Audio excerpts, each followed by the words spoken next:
या ठिकाणी आमची भगिनी समाजकन्या रश्मिता पोपेटा हिच्या पुढाकारानं दिबा पाटील साहेबांचं नाव नवी मुंबई आंतरराष्ट्रीय विमानतळाला लागावं या दृष्टीनं आंदोलनानं गती घेतलेली आहे आणि ह्या आंदोलनाला एक व्यवस्थितरित्या स्वरूप द्यावं म्हणून 8 तारखेला पनवेल स्थित अश्वारूढ शिवाजी महाराजांच्या पुतळ्यापासून ते विधिमंडळापर्यंत मोर्चाचं आयोजन आम्ही दिबाप्रेमी संघटनेच्या वतीनं केलेलं आहे।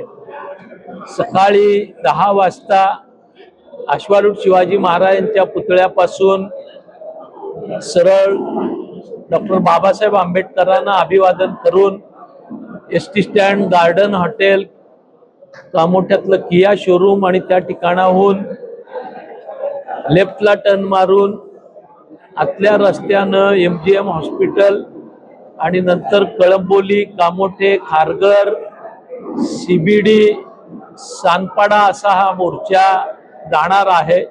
साधारण 12 ते 15 हजार लोक या मोर्चामध्ये चालणं अपेक्षित आहे।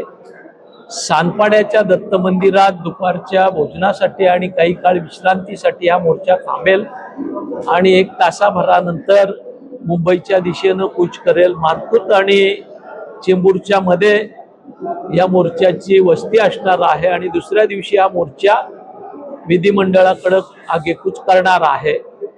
आम्ही मंडळींनी पोलीस प्रशासनाकडे परवानगी मागितलेली आहे।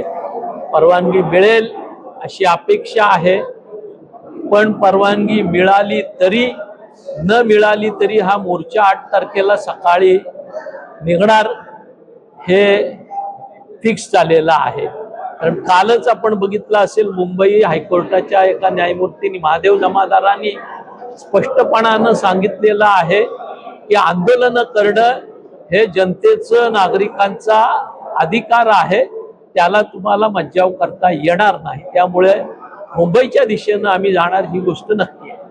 आमचे सारे सहकारी दिबा पाटील साहेबांवर प्रेम करणारे ठाणे, भिवंडी, पालघर, नव्या मुंबई पट्ट्यातील नागरिक, मुंबईतील नागरिक, रायगड जिल्ह्यातील सारे नागरिक हे पनवेल उरणातील जनतेच्या बरोबरीनं या आंदोलनामध्ये सहभागी होणार।